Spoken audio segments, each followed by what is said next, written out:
Have you ever been sitting at a family dinner surrounded by people who share your last name and felt like you were the only stranger in the room?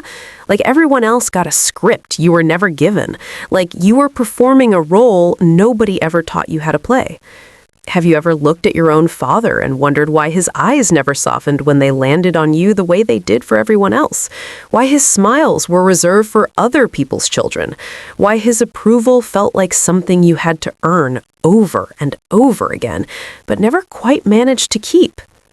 Can you imagine sitting at Thanksgiving dinner with your 7-year-old daughter beside you coloring on a napkin while your father stands up to make a toast, and instead of gratitude, instead of family, instead of tradition, he looks directly at you in front of 37 relatives and says the 5 words that will shatter everything you thought you knew about yourself.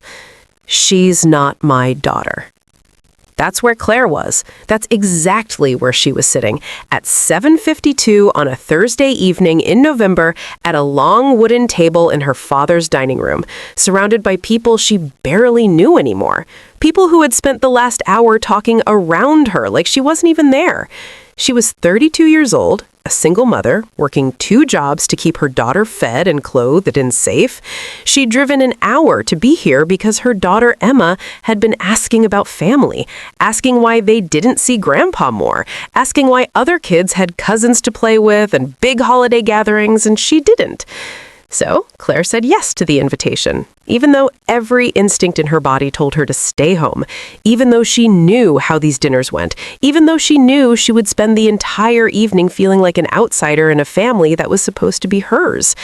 But she came, for Emma, because Emma was 7 and didn't understand yet that sometimes the people who are supposed to love you the most are the ones who make you feel the smallest. The dinner had been tense from the moment they walked through the door.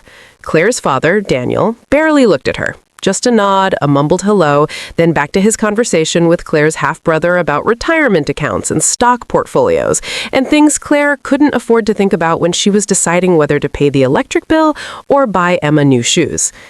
Daniel's second wife, Karen, had greeted her with a smile that didn't reach her eyes. "Claire and little Emma, so glad you could make it." The way she said little Emma felt like a judgment. Like Emma was small, insignificant, not quite part of this family the way Karen's children were. Claire had swallowed the insult, smiled, said thank you, walked into the kitchen to help with the food, because staying busy meant she didn't have to stand in the living room making small talk with people who had already decided she wasn't worth their time. Karen had made comments while they worked, subtle little digs wrapped in false concern. Must be so hard doing it all on your own. Emma's father still not in the picture, I assume? Each question, a small knife slipped between Claire's ribs with surgical precision. Claire just nodded, kept chopping vegetables, kept her mouth shut, because she'd learned long ago that defending yourself to people who have already judged you is a waste of breath. Dinner was finally ready. Everyone gathered at the table. Claire ended up at the far end, the spot furthest from Daniel. Emma sat beside her, drawing a turkey on a napkin with crayons someone had given her to keep her quiet. Claire watched her small hands move across the paper, watched her tongue stick out slightly in concentration the way it always did when she was focused on something, and Claire felt that familiar ache in her chest, the ache that came from loving someone so much it physically hurt. The ache that came from knowing you'd do anything to protect them, but not being able to protect them from everything. The conversation at dinner flowed around Claire like she was a rock in a river, invisible, bypassed. Nobody asked about her job at the medical billing office. Nobody asked how Emma was doing in 2nd grade. Nobody asked anything at all. They talked about vacations to Europe, about college acceptance letters for Karen's oldest son, about promotions and new cars and kitchen renovations, the kind of things people talk about when money isn't something they have to think about every single day. Claire picked at her food, smiled when Emma showed her the turkey drawing, whispered, "That's beautiful, baby," even though her throat was tight and her chest was heavy, and all she wanted to do was leave this house and never come back. Then Daniel stood up. He was holding a wine glass, red wine, Expensive, the kind Claire had stopped buying years ago when she realized groceries were more important than treating herself to things that disappeared in a single evening. The table went quiet. This was tradition, the Thanksgiving toast, the moment where the head of the family says something about gratitude and everyone raises their glasses and pretends to care. But Claire could tell immediately that something was different. Daniel's face wasn't warm. It wasn't nostalgic. It was hard, set, like he'd made a decision about something and was about to execute it. "Before we eat," Daniel began, "I need to say something. Something I should have said years ago." Claire's stomach dropped. She didn't know why, just a feeling, a shift in the air, the way animals sense storms before they arrive. "I've spent a long time carrying a burden, a secret that my mother made me promise never to speak of while she was alive. But now that she's gone, I don't feel obligated to keep pretending." Claire's hands gripped the edge of the table. Her grandmother, Evelyn, had died 6 months ago, the only person in this family who ever made Claire feel loved unconditionally, the only person who looked at her and saw value instead of disappointment. What did Evelyn have to do with this? Daniel's eyes moved across the table, and then they landed on Claire. Not a glance, a stare, direct, cold, deliberate. "Claire is not my daughter." The words didn't register at first. Claire's brain heard them, but couldn't process them, like they were in a language she didn't speak. She blinked. Her mouth opened slightly, but no sound came out. Around the table, people froze. Forks stopped moving, glasses paused halfway to mouths. Someone gasped. Claire didn't know who. She couldn't see anything except her father's face, that cold, expressionless face delivering information like he was reading a weather report. "Her mother had an affair," Daniel continued, his voice steady, practiced, like he'd rehearsed this. "Claire is the result of that affair. I raised her because I was already married to Rachel, and divorce wasn't an option at the time. But biologically, she's not mine, and I think it's time everyone knew the truth." The room erupted, not loudly, but in whispers, in gasps, in the sound of chairs scraping, and silverware clattering, and voices murmuring, "Oh my God," and "I can't believe," and "Did you know?" Claire couldn't hear any of it. She was underwater, drowning. Her voice is muffled and distant. Her hands were shaking. Her chest was tight. She couldn't breathe, couldn't think, couldn't make sense of what was happening. Then she felt something. A small hand tugging on her sleeve. Emma's voice, scared, confused. "Mommy, what does Grandpa mean? Why did he say that?" Claire looked down at her daughter. Her eyes were wide, wet. She was 7 years old, and she was watching her mother fall apart in real time, and Claire had no idea how to explain this, how to make sense of something that didn't make sense, how to tell her daughter that the man they came here to have dinner with just told a room full of people that Claire wasn't really his child, that she never was, that everything Claire thought she knew about herself was a lie. Across the table, Karen was whispering to Daniel, asking him something Claire couldn't hear. The half-siblings looked uncomfortable, staring at their plates, avoiding eye contact. The aunts and uncles were exchanging glances. Some looked shocked. Some looked like they'd suspected this all along. Some looked almost satisfied, like they'd been waiting for this moment, waiting for Claire to be exposed as the outsider she'd always felt like. Claire's chair scraped against the hardwood floor. The sound was too loud. Everyone turned to look at her. She stood up slowly. Her legs felt like they might give out. Her hands were gripping the edge of the table so hard her knuckles were white. She wanted to scream, wanted to ask how he could do this, how he could stand in front of his entire family on Thanksgiving and humiliate her like this, how he could say those words in front of her daughter, how he could be so cruel. But she couldn't speak. Her throat had closed. Her jaw was clenched so tight it ached. If she opened her mouth, she would either scream or sob, and she refused to give him that, refused to break down in front of these people who were already staring at her like she was something tragic and pitiful. She grabbed Emma's hand, grabbed her purse from the back of the chair, and she walked toward the door. Every step felt like moving through concrete. Her vision was blurry. Her chest was heavy. She could feel 37 pairs of eyes watching her leave, could hear the whispers starting already. Poor thing. Can you imagine? How embarrassing. Nobody stopped her. Nobody called her name. Nobody stood up and said, "Wait, this is wrong." Not even Daniel. He just stood there at the head of the table, holding his wine glass, and watching her walk out like he had successfully completed a task he'd been putting off for years. Claire made it to the car before the tears came. She fumbled with the keys. Her hands were shaking so badly she could barely get the key in the ignition. Emma was crying in the back seat, asking questions Claire couldn't answer. "Mommy, what happened? Why is Grandpa mad? Are we going home?" "Yes, baby, we're going home." Claire started the car, pulled out of the driveway, drove down the street away from that house, away from those people, away from the man who just destroyed her in front of everyone she was supposed to call family. She drove in silence. Emma's crying eventually quieted into sniffles. The roads were dark, empty. Most people were still at home finishing their Thanksgiving dinners with families that... Claire's mind was spinning. Not my daughter.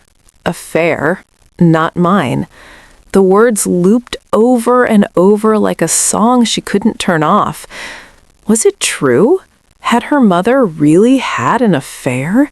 Was Claire really not Daniel's biological child? And if that was true, why had he waited 32 years to say it? Why had he raised her? Why had he let her call him dad and spend her entire childhood trying to earn his love if he never considered his? She thought about her mother, Rachel, dead 16 years now, gone since Claire was 16. A car accident on a rainy Tuesday morning. Claire barely remembers her anymore. Just fragments. The smell of her perfume, the sound of her laugh, the way she used to braid her hair and hum songs she didn't know the names of. Was her mother hiding this? Did she know Daniel felt this way? Did she die carrying the guilt of an affair and a daughter who would spend the rest of her life being punished for it? Claire pulled into the parking lot of her apartment complex at 814. She sat in the car for a moment, engine off, hands on the wheel, staring straight ahead at nothing. Then she remembered something she'd been carrying in her closet for 6 months, something she'd been too afraid to open. The box. Her grandmother, Evelyn, had left it to her in the will. A small wooden box, hand-carved, locked, with a note tucked under the lid that said, "Open this only when you need the truth. I love you more than you'll ever know." Claire had been scared to open it, scared of what truth might be inside, scared that it would be more pain, more secrets, more proof that she didn't belong anywhere. But now, after tonight, after 32 years of feeling like she was never enough, Claire needed the truth. She unbuckled her seatbelt, looked back at Emma, who had fallen asleep in her booster seat, tear tracks still visible on her cheeks. Claire's heart broke all over again. She'd brought Emma to that dinner thinking it would be good for her, thinking she needed family, thinking it was worth trying one more time. She was wrong.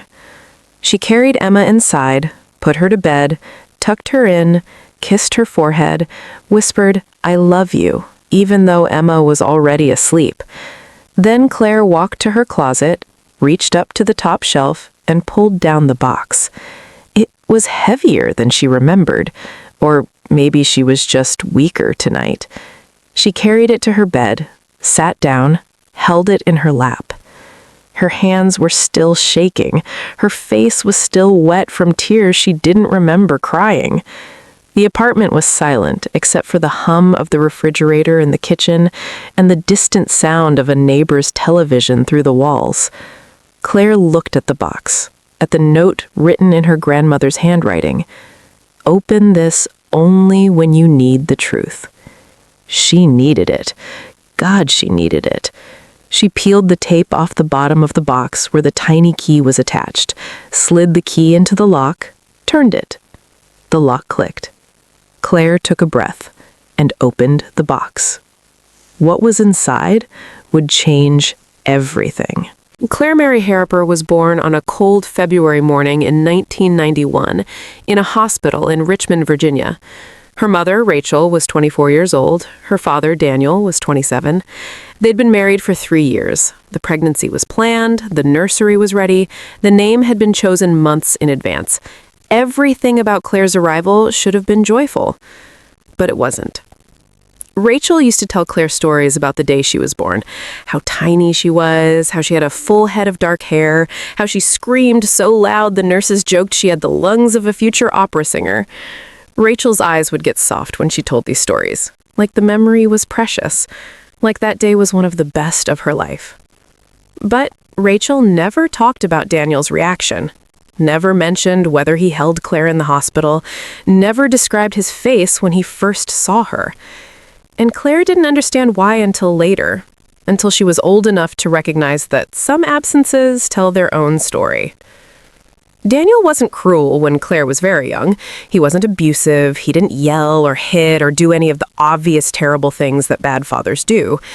He was just absent, emotionally, physically when he could get away with it. He went to work early, came home late, spent weekends in his office or on business trips. When he was home, he was polite to Claire, the way you're polite to a neighbor's child. Distant, detached, like she was someone else's responsibility that he occasionally had to acknowledge. Claire spent her childhood trying to figure out what she was doing wrong, why other kids' fathers picked them up and spun them around and laughed with them, while hers barely looked at her. She brought home report cards with straight A's, and Daniel would glance at them and say, "Good," and go back to reading the newspaper. She won the spelling bee in 3rd grade and came home with a ribbon, and Rachel cried and hugged her, and Daniel said, "That's nice," without looking up from his dinner. She learned early that love from Daniel was conditional, and the conditions were impossible to meet because he never told her what they were. It was like playing a game where only he knew the rules, and every time she thought she'd figured them out, he changed them. Rachel tried to make up for it. She was warm where Daniel was cold, present where he was absent. She braided Claire's hair every morning before school. She read to her every night before bed. She showed up to every school event, every recital, every award ceremony. She clapped the loudest and smiled the brightest and told Claire over and over, "You are so special, baby. You are so loved." But even Rachel's love couldn't fill the hole that Daniel's indifference created. Because children don't just want to be loved by their mothers, they want to be loved by their fathers, too. They want to be chosen, they want to be seen. And Claire spent 16 years being invisible to the one man who was supposed to see her first. When Claire was 14, Rachel started getting sad. Not the normal kind of sad that comes and goes, the heavy kind. The kind that settles into a person's bones and doesn't leave. She stopped braiding Claire's hair in the mornings, stopped cooking elaborate dinners, stopped smiling as much. She would sit in the living room staring at nothing for hours. When Claire asked if she was okay, Rachel would force a smile and say, "I'm fine, sweetheart, just tired." Claire later learned that Rachel and Daniel's marriage was falling apart. She didn't know the details, didn't know about the arguments that happened behind closed doors or the silences that stretched for days. She just knew that the house felt different, heavier, like the air itself was holding its breath, waiting for something terrible to happen. And then it did. Claire was 16. It was a Tuesday in October, raining. Rachel had left early that morning to run errands. Claire was at school, Daniel was at work. Around noon, the principal called Claire into her office. There were 2 police officers standing there. Their faces were gentle, but their eyes were sad. And Claire knew before they said anything that something very, very wrong. Rachel had been in a car accident. A truck ran a red light, hit her driver's side door. She died instantly. The officers said it over and over, like repetition would make it easier to absorb. She didn't suffer, it was instant, she didn't feel anything. But Claire felt everything. She felt the ground open beneath her feet. She felt the walls close in. She felt her lungs forget how to pull in air. She felt 16 years of being loved by one parent evaporate in the time it took for a truck to run a red light on a rainy Tuesday morning. Daniel picked her up from school. He didn't cry, didn't speak, just drove home in silence while Claire sobbed in the passenger seat. When they got home, he went straight to his office and closed the door. Claire stood in the hallway outside his office for 20 minutes, waiting for him to come out, waiting for him to hold her, waiting for him to tell her it would be okay, waiting for him to be a father. He never came out. That night, Claire cried herself to sleep on Rachel's side of the bed. She buried her face in Rachel's pillow, trying to smell her perfume, trying to hold on to any piece of her that was left. And she realized, with a clarity that was almost violent, that she was now alone in a house with a man who never wanted her in the first place. The funeral was small. Rachel didn't have much family, a few cousins, some friends from church.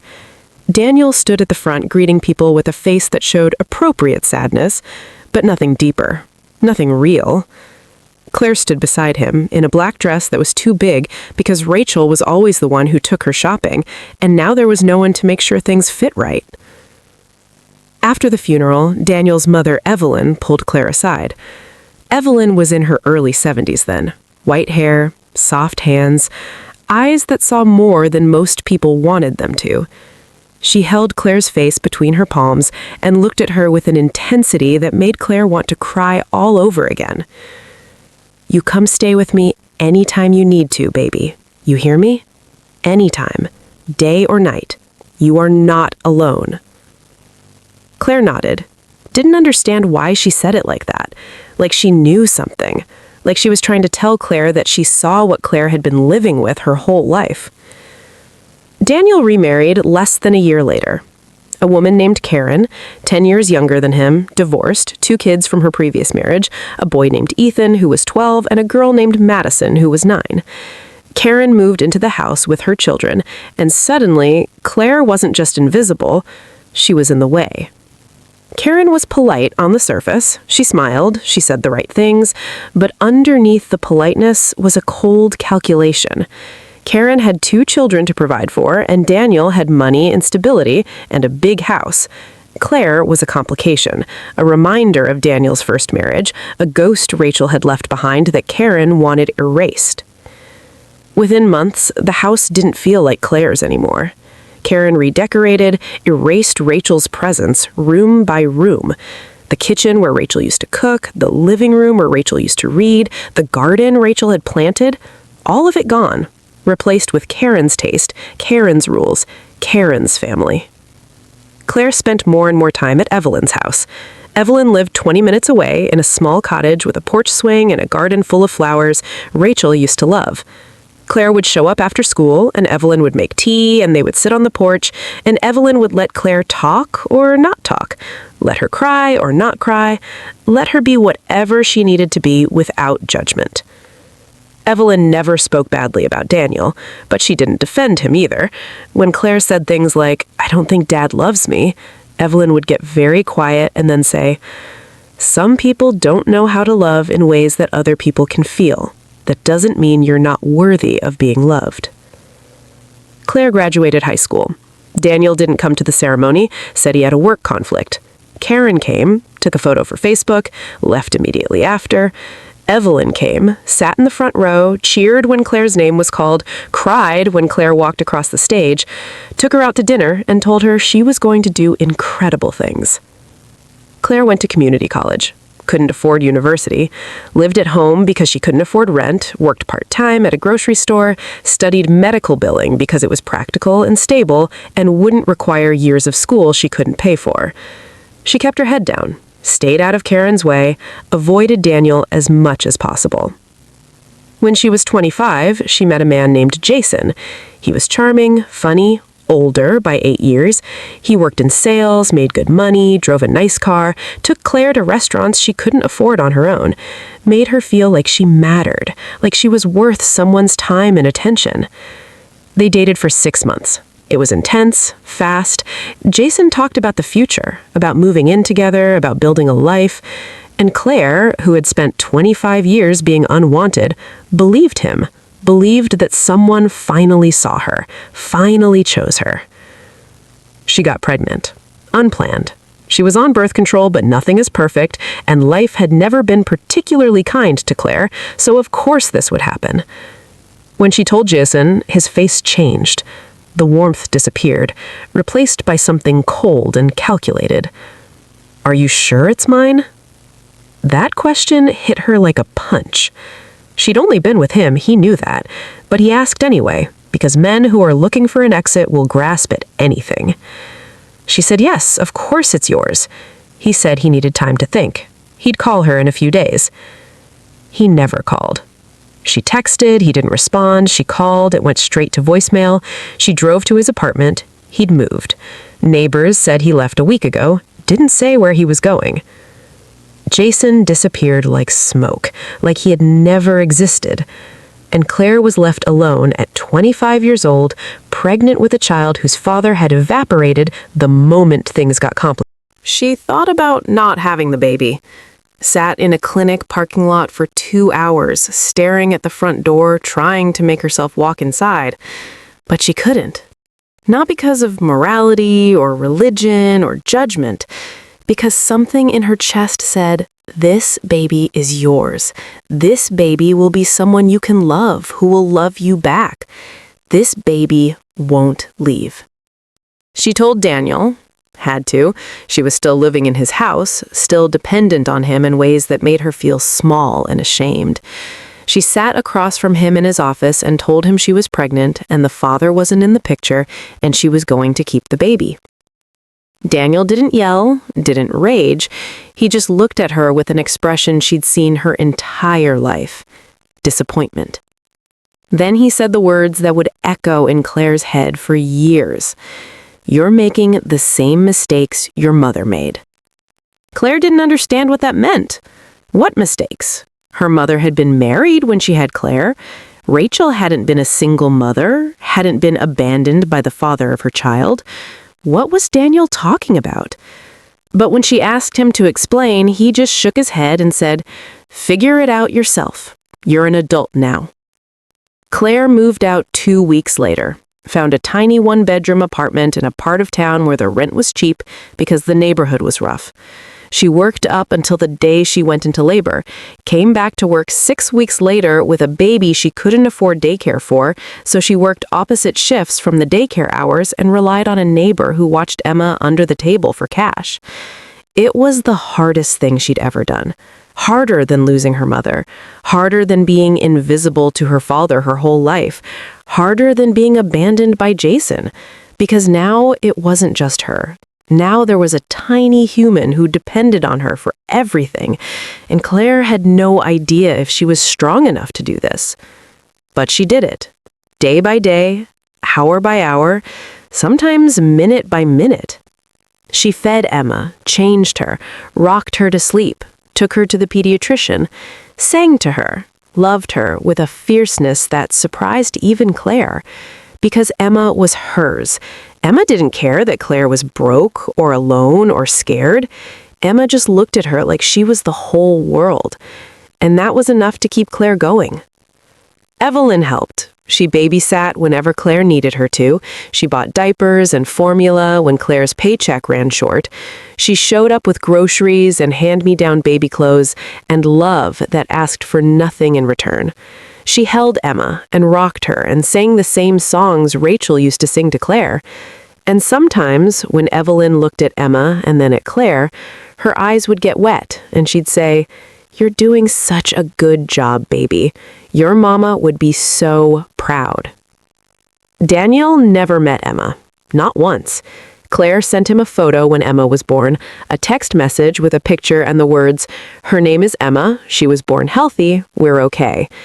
He never responded, never called, never asked to meet her granddaughter. It was like Emma didn't exist, like Claire didn't exist. And Claire told herself she didn't care, told herself she didn't need him, told herself Emma was better off without a grandfather who wouldn't love her anyway. But it still hurt. Every birthday that passed without a card, every Christmas without a call, every milestone Emma hit that Daniel knew nothing about. It hurt in a quiet, constant way that Claire had learned to live with, the same way you learn to live with a scar that never fully fades. When Emma turned 6, she started asking questions. Why don't I have a grandpa? Where is your daddy? Do I have cousins? And Claire didn't know how to answer, didn't know how to explain that she had a father who just didn't want to be one, that Emma had a whole other side of the family that didn't acknowledge she existed. So, when Evelyn died 6 months ago and the lawyer read the will and left Claire a small inheritance and a locked wooden box with a note that said, "Open this only when you need the truth," Claire put the box in her closet and tried not to think about it. She didn't want more truth. She'd had enough truth. She knew Daniel didn't love her. She knew she wasn't wanted. She knew she'd spent 32 years trying to earn something she was never going to get. What more was there to know? But now, sitting on her bed at 9:47 at night after the worst Thanksgiving of her life, after being told in front of 37 people that she wasn't Daniel's daughter, after spending her whole life feeling like she didn't belong and finally being told why, now she needed the truth. Whatever it was, however it hurt. She needed to know. The invitation came 3 weeks before Thanksgiving. A text message from Karen, not Daniel. Never Daniel. He didn't communicate with Claire directly unless absolutely necessary. Karen was the gatekeeper, the one who maintained the appearance of family connection while making sure Claire understood she was peripheral to it. The text came on a Tuesday afternoon while Claire was at work. She was in the middle of processing insurance claims when her phone buzzed. She almost didn't check it. Work had a strict phone policy, but something made her glance at the screen. Karen. We're hosting Thanksgiving this year. The whole family will be there. It would mean a lot if you and Emma could join us. Claire stared at the message for a long time, read it 3 times, looked for the subtext, the hidden message, the real reason Karen was inviting her, after years of barely acknowledging her existence. Thanksgiving at Daniel's house was usually reserved for real family, as Karen had once accidentally called them during a Christmas gathering 5 years ago. Real family meant Karen's kids, Daniel's siblings and their children, the people who belonged. Claire had spent the last several Thanksgivings alone with Emma, just the 2 of them, turkey from the grocery store deli section, mashed potatoes from a box, pumpkin pie from the bakery. They'd watch the parade on TV, color pictures of turkeys, read books. It was quiet, simple, safe. Nobody looked at Claire like a charity case. Nobody made comments about her life choices. Nobody reminded her that she was doing everything alone. But Emma had been asking about family more lately. It started after a project at school where kids had to draw family trees. Emma's tree was small, just her and Claire, and a grandmother she barely remembered who died when she was 6. The other kids had trees that sprawled across poster boards. Grandparents, aunts, uncles, cousins, branches and branches of people who loved them. Emma had come home from school that day quieter than usual. She'd asked Claire while they were eating dinner why their family was so small, why she didn't have a grandpa who came to her school events like some of the other kids did, why they never went to big family gatherings, why it was always just the 2 of them. Claire's heart broke into 1,000 pieces. She tried to explain it in a way a 7-year-old could understand. Some families are big and some families are small. We have each other, and that's what matters, baby. Quality over quantity. But Emma looked at her with those big brown eyes and said, "But don't you get lonely, Mommy?" "Yes, baby. Yes, I do." Claire hadn't said that out loud. She'd just hugged Emma and changed the subject, and later that night, after Emma was asleep, Claire cried in the bathroom with the shower running so her daughter wouldn't hear. So when Karen's text came offering an invitation to Thanksgiving, offering Emma a chance to see what a big family gathering looked like, offering Claire a chance to give her daughter something she'd been asking for, Claire wanted to say no. Every instinct in her body screamed no. No good would come of going to that house. No good ever came from putting herself in spaces where Daniel could remind her how little she mattered to him. No good came from exposing herself to Karen's passive-aggressive commentary or the pitying looks from relatives who had decided long ago that Claire was a cautionary tale. But she thought about Emma, about that small family tree, about the loneliness in her daughter's voice, and she typed back a response before she could stop herself. Claire, we'll be there. What time? And can I bring anything? Karen's response came 2 minutes later. 4 p.m., just bring yourselves. No smiley face, no warmth, just the facts. Claire felt the familiar tightness in her chest, the feeling that she'd just made a terrible mistake. But it was too late. She'd committed, and she wasn't going to back out now. She told Emma that night after dinner. Emma was coloring at the kitchen table. Claire sat down across from her and said, "Guess what? We're going to have Thanksgiving at Grandpa Daniel's house this year, with the whole family." Emma's face lit up, actually lit up, like someone had turned on a light inside her. Really? We're going to see Grandpa and other people? Like cousins?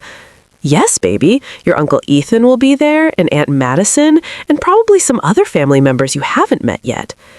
Emma threw her arms around Claire's neck and squeezed so tight Claire could barely breathe. "Thank you, Mommy. Thank you, thank you." Claire hugged her back and tried to ignore the dread pooling in her stomach. She was doing this for Emma. Emma deserved to know what it felt like to be part of something bigger, even if that something bigger didn't really want them there. The 3 weeks between the invitation and Thanksgiving were tense in a way Claire couldn't fully articulate. She found herself second-guessing the decision daily. She'd pick up her phone to text Karen and cancel, come up with an excuse, lie and say Emma was sick or Claire had to work. But then Emma would talk about Thanksgiving with so much excitement that Claire couldn't bring herself to take it away. Emma asked questions constantly. What would they eat? Would there be pie? Would there be other kids? Could she bring her favorite stuffed animal? What should she wear? Could they make something to bring even though Karen said not to? And with every question, Claire's anxiety grew because she knew Emma was building this up in her head as something magical, and the reality would be anything but. 2 days before Thanksgiving, Claire went to the store and bought a nice outfit for Emma, a navy blue dress with white flowers, tights, shoes that weren't scuffed. It cost more than Claire wanted to spend, but she wanted Emma to look like she belonged, wanted the other kids and the adults to see Emma and think she's just as good as the rest of them. Even though she knew that's not how these things worked. You couldn't dress your way into belonging. She also bought a bottle of wine to bring, even though Karen said not to bring anything. Showing up empty-handed felt wrong, like admitting she had nothing to offer, like confirming every assumption they already had about her. The night before Thanksgiving, Claire couldn't sleep. She lay in bed staring at the ceiling, playing out scenarios in her head. Best case scenario, they'd be politely tolerated. Emma would play with the other kids, they'd eat, they'd leave. Nobody would say anything cruel. Worst case scenario, well, Claire didn't want to think about worst-case scenarios. Thanksgiving morning, Emma woke up early. She was buzzing with excitement. She wanted to wear her new dress immediately, wanted to practice saying hello to people she'd never met, wanted Claire to tell her again who everyone was and how they were related. Claire went through the family tree while they ate breakfast. Grandpa Daniel is my father. Karen is his wife, but she's not my mother. Your grandmother, Rachel, was my mother, but she died a long time ago. Ethan and Madison are Karen's kids from her first marriage, so they're technically your step-aunt and step-uncle. There will probably be other aunts and uncles there who are Grandpa Daniel's siblings. Emma nodded seriously, taking it all in, trying to memorize it. Claire's heart ached watching her. Emma was preparing for this like it was a test, like she had to perform perfectly to be accepted, and she'd learned that from Claire, from watching her mother spend a lifetime trying to earn approval from people who had already decided she wasn't worth it. They left the apartment at 3:35. The drive to Daniel's house took 45 minutes. Claire had been to the house before, but not often. Daniel had moved there 10 years ago, after he married Karen, after he decided his old house had too many memories of Rachel. The new house was bigger, newer, in a neighborhood where the lawns were professionally maintained, and the cars in the driveways cost more than Claire made in a year. Claire pulled up to the house at 4:03, 3 minutes late. She took a breath, looked in the rearview mirror at Emma, who was practically vibrating with excitement in her booster seat. "Remember your manners, okay, baby? Say please and thank you, use your quiet voice inside, and stay close to me." Emma nodded. "I will, Mommy, I promise." They got out of the car. Claire carried the bottle of wine. Emma held her hand. They walked up the front path to the door. Claire could hear voices inside. Laughter, music, the sounds of a family gathering. She rang the doorbell. Karen answered. She was wearing a cream-colored sweater and perfectly pressed jeans. Her hair was blown out, her makeup was done. She looked like she belonged in a magazine spread about elegant holiday hosting. She smiled when she saw them, but the smile didn't reach her eyes. "Claire and Emma, you made it. Come in, come in." They stepped inside. The house smelled of turkey and cinnamon and expensive candles. There were flowers on the entry table, a wreath on the wall, everything perfectly decorated, perfectly staged. Karen took the wine from Claire and glanced at the label. A flicker of something passed across her face. Judgment, maybe. The wine was $12 from the grocery store, not the kind of wine people brought to gatherings and houses like this. But Karen just said, "Thank you," and set it on the counter in the kitchen, where it looked cheap next to the other bottles that were clearly much more expensive. "Everyone's in the living room," Karen said. "Go ahead and say hello. Dinner will be ready in 30 minutes. Claire took Emma's hand and walked toward the living room. The noise got louder, voices overlapping, children running, adults laughing. She stepped into the doorway and the room came into focus. There were at least 30 people, maybe more, scattered across the large living room and spilling into the dining area. Claire recognized some faces: Daniel's brother Tom and his wife, their kids who are now adults with kids of their own, Daniel's sister Patricia, Karen's kids Ethan and Madison with their significant others, other people Claire didn't know, friends maybe, extended family. And then she saw Daniel. He was standing near the fireplace, talking to Tom. He was wearing a button-down shirt and slacks. He looked older than Claire remembered, grayer, but still tall, still commanding presence in a room without trying. He glanced toward the doorway, saw Claire. Their eyes met for a brief second, and then he looked away. Just looked away like she was a stranger who had wandered into his house by mistake. No smile, no wave, no acknowledgement that his daughter and granddaughter had just arrived. Claire felt the familiar sting, the one that she'd been feeling since she was a child, the one that said, "You don't matter here." But she swallowed it, smiled, kept hold of Emma's hand, and walked further into the room. A few people glanced at her, nodded, went back to their conversations. Nobody approached her, nobody introduced themselves. Claire found a corner of the room that wasn't occupied and stood there with Emma pressed against her side. Emma whispered, "Mommy, who are all these people?" "Family, baby. Grandpa's family." "Are they our family too?" Claire didn't know how to answer that. Technically, yes. Realistically, no. So she settled for, kind of. Emma looked around the room with wide eyes, taking it all in. The children running around, the adults holding wine glasses and laughing, the warmth and noise and chaos of a big family gathering. This was what Emma had been wanting to see, what she'd been imagining. But now that she was here, she looked overwhelmed, small. She pressed closer to Claire and whispered, "Can we go home soon?" Claire's heart broke. "We just got here, baby. Let's give it a little time, okay?" Karen's daughter Madison walked past them. She glanced at Claire, gave a polite smile. "Hey, Claire, long time." "Hi, Madison. You look great." "Thanks. This is my boyfriend, Josh." Josh waved. Claire waved back. There was an awkward pause.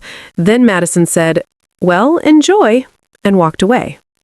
Claire felt like a ghost, present but not really seen, acknowledged but not included. She looked around for somewhere to sit, but all the seats were taken, so she just stood there, in the corner, holding her daughter's hand, watching a family gathering she was technically part of but didn't belong to. Karen came in and announced dinner was ready. Everyone migrated toward the dining room. A massive table had been set with fine china and crystal glasses and cloth napkins. Name cards had been placed at each seat. Claire scanned the table looking for her name, found it at the very end, the farthest seat from Daniel, who was, of course, at the head. Emma's name was beside hers. They sat down. Emma looked tiny in the big dining chair. Claire helped her scoot closer to the table. Around them, people filled in the other seats. Conversations continued, laughter, wine being poured, bread being passed. Nobody spoke to Claire. Nobody asked her about her job or her life or how Emma was doing in school. She might as well have been invisible. Dinner was served. Turkey, mashed potatoes, green beans, stuffing, cranberry sauce. Everything looked perfect, tasted fine. Claire ate mechanically, smiled when Emma showed her the butter she had successfully spread on her roll, pretended she wasn't sitting in a room full of people who wished she wasn't there. Then the conversations started. Karen's son, Ethan, talking about his new promotion. Madison talking about planning a destination wedding. Tom's grandchildren talking about college acceptances. Everyone celebrating everyone else's successes. Everyone participating in the collective affirmation of their family's prosperity and achievement. Claire had nothing to add. No promotion, no wedding, no college acceptance letters, just 2 jobs and a 7-year-old and an apartment that barely fit both of them. So she stayed quiet, listened, smiled at the right moments. Then Karen made her first comment. "So, Claire, how's work going? Still at the medical billing place?" Everyone turned to look at her. Claire felt her face flush. "Yes, still there. It's steady." "That's good. Steady is important, especially when you're on your own." On your own. The emphasis was slight, but Claire heard it. Everyone heard it. "And Emma's father? Still not in the picture?" Claire's jaw tightened. "No, still not." "That must be so hard. Doing it all alone? I don't know how you manage." The sympathy in Karen's voice was poison wrapped in sugar. Claire knew exactly what Karen was doing, highlighting Claire's struggles in front of everyone, reminding the room that Claire was a single mother with a deadbeat ex and a job that barely paid the bills, reinforcing the narrative that Claire was someone to be pitied. "We manage fine," Claire said quietly. "I'm sure you do. You've always been so resilient." Resilient, code for you've had to be because your life is a disaster. Claire looked down at her plate. Emma was watching her, sensing the tension.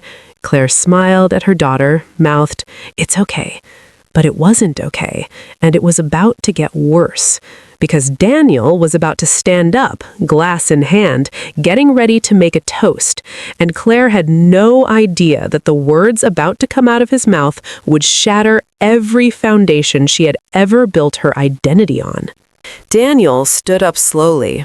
He was the kind of man who didn't need to demand attention. People just gave it to him. Conversations stopped mid-sentence. Forks were set down. Heads turned toward the head of the table, where he stood holding a glass of red wine that caught the light from the chandelier above. Claire's stomach tightened. She'd seen this ritual before at the few family gatherings she had attended over the years. The Thanksgiving toast. The moment where the patriarch of the family said something about gratitude and tradition, and everyone raised their glasses and murmured agreement and felt connected to something larger than themselves. But something felt different tonight. Claire could sense it. Maybe it was the way Daniel's jaw was set. Maybe it was the way Karen was watching him with an expression that wasn't quite concern, but wasn't quite neutral either. Maybe it was the way the air in the room seemed to thicken, like the house itself was holding its breath. Emma tugged on Claire's sleeve, whispered, "What's happening?" "Grandpa's going to make a toast, baby. Just listen." Daniel cleared his throat, looked around the table. His eyes passed over each person like he was taking inventory. When his gaze reached Claire, it didn't pause, didn't soften, didn't acknowledge her any differently than he'd acknowledge a piece of furniture. "I want to thank everyone for being here tonight," he began. His voice was steady, controlled. The voice of a man who spent 40 years in accounting, learning how to deliver information without emotion. Standard opening. Claire relaxed slightly. Maybe this would be normal after all. Maybe she'd been overthinking. Maybe the worst part of tonight was already over, and now they'd just eat pie and leave, and Emma would have her memory of a big family Thanksgiving, and that would be enough. But Daniel's expression shifted. Something hardened behind his eyes. It's also a time for honesty, for truth. My mother, Evelyn, whom many of you knew and loved, passed away 6 months ago. Murmurs of acknowledgement around the table. Claire's chest tightened at the mention of Evelyn. She missed her grandmother every day, missed her warmth, her unconditional love, the way she made Claire feel like she mattered. Before she died, Daniel continued, I made her promise something. She made me promise that I would keep a certain family secret as long as she was alive, out of respect for her, out of respect for the memory of my first wife, Rachel. Claire's hands went cold. What was he talking about? What secret? She looked around the table. Other people looked confused too. Tom's eyebrows were raised. Patricia was leaning forward slightly. Karen's face was unreadable, but there was something in her eyes that looked almost like satisfaction. Madison said, Dad, what do you... But Daniel held up his hand. I'm not saying this to be cruel. I'm saying it because the truth matters. Claire has spent her whole life wondering why I kept her at arm's length, why I never connected with her the way I connected with my other children. This is why. Because she's not mine, and I'm done pretending. The room erupted again, this time louder. Tom stood up. Daniel, what the hell are you doing? This is Thanksgiving. This is the truth, Tom. Finally, after 32 years.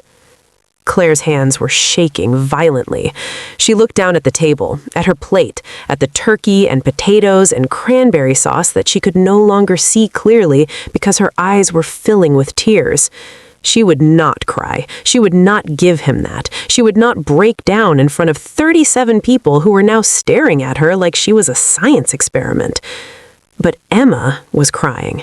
Emma didn't understand what was happening, but she knew it was bad. She was 7 years old, and her grandfather had just said something terrible. Her mother looked like she was breaking apart, and Emma was scared. Mommy, I want to go home. That broke through the paralysis. Claire heard her daughter's voice, heard the fear in it, and something inside her shifted from shock to pure protective instinct. She needed to get Emma out of this room, out of this house, away from these people.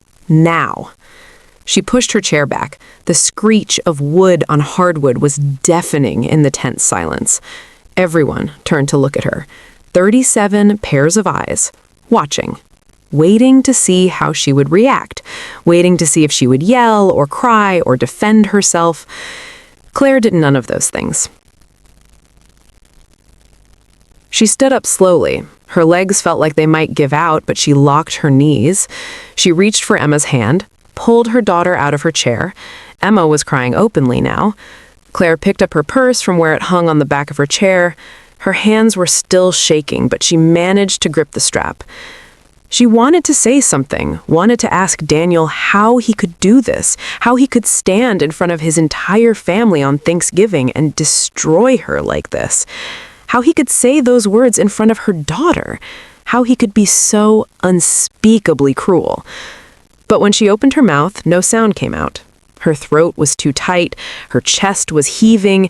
If she tried to speak, she would either scream or sob, and she refused.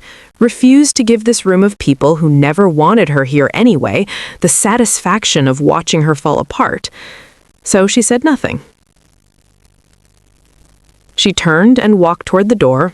Each step felt impossible, like moving through concrete. Her vision was blurred from tears she was desperately trying to hold back. Emma was crying beside her, clutching Claire's hand and stumbling because she was trying to walk and cry at the same time. Behind them, the room was chaos, voices overlapping.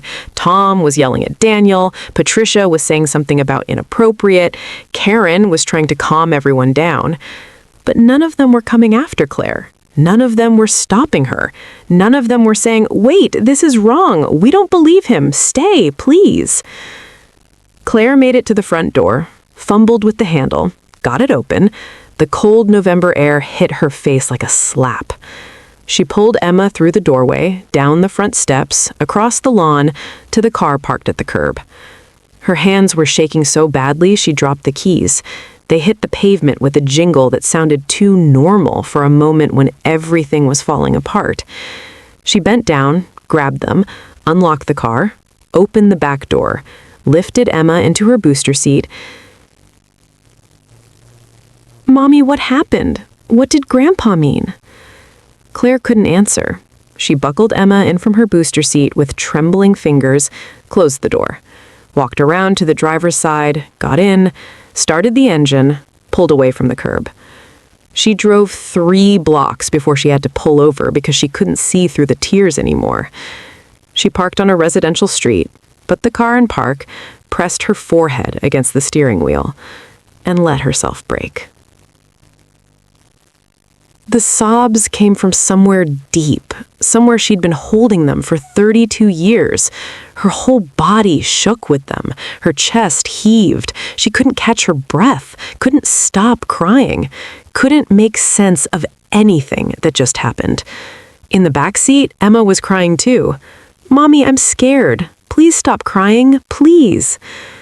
Claire tried. She tried so hard to pull herself together, to be the adult, to be the mother, to be strong for her daughter the way she always was. But she couldn't. Not right now. Right now, she was a 32-year-old woman who had just been told in front of her entire family that she wasn't who she thought she was, that the man who raised her never wanted her, that her whole life had been built on a lie. Not my daughter. Those 3 words echoed in her head, louder than Emma's crying, louder than the sound of her own ragged breathing, louder than anything else in the world. Not my daughter. If that was true, then who was she? Who was her father? Did her mother really have an affair? And if she did, was Claire really the result? The timeline didn't make sense. Rachel and Daniel were married for 3 years before Claire was born. Everything Claire knew about her own existence said she was planned, wanted, part of their marriage. But what if Daniel was right? What if everything Claire thought she knew was wrong? By the time they got home, it was 7:30. They'd been at Daniel's house for less than 3 hours. 3 hours that felt like 3 years. Claire unbuckled Emma from her booster seat, carried her inside, even though Emma was getting too big to be carried. But tonight, Claire needed to hold her, needed to feel her daughter's weight in her arms, needed the reminder that even if everything else was a lie, Emma was real. She put Emma to bed. Emma was exhausted from crying. She fell asleep within minutes, still wearing her Thanksgiving dress. Claire pulled the blanket up to her chin, smoothed her hair back from her forehead, kissed her temple, and whispered, "I love you, baby, more than anything in the world." Then she walked to her own bedroom, stood in the closet, looking at the top shelf where a wooden box had been sitting untouched for 6 months. A box that Evelyn had left her, with a note that said, "Open this only when you need the truth." Claire needed the truth, desperately, now, tonight. She couldn't wait another second, couldn't spend another minute not knowing who she really was. She walked to the closet, reached up, pulled down the box. It was heavier than she remembered, or maybe she was just weaker tonight, drained, hollowed out. She carried it to her bed, sat down, held it in her lap. The note was still tucked under the lid, written in Evelyn's careful handwriting. Claire pulled it out, read it again, in Evelyn's careful handwriting. "Open this only when you need the truth. I love you more than you'll ever know. Grandma Evelyn." Claire's hands were shaking again, but this time not from shock, but from anticipation, from fear, from hope, from the terrible, desperate need to know who she really was. She found the key taped to the bottom of the box, peeled it off, slid it into the lock, and turned it. The lock clicked. The sound was too loud in the quiet bedroom. Claire took a breath, closed her eyes for a moment, and then she opened the box. Inside were papers, photographs, letters, things Evelyn had kept hidden for years, things she'd protected until the right moment, until Claire was ready. Or until Claire had no choice but to be ready. Claire picked up the first item, an envelope with Claire's name written on it in Evelyn's handwriting. She opened it, pulled out a letter dated 3 months before Evelyn died, and she started reading. And with every word, her understanding of the last 32 years began to shift, to crack, to reform into something entirely different than what she'd always believed. The truth wasn't what Daniel said. It wasn't even close. And by the time Claire finished reading, she wasn't crying anymore. She was angry.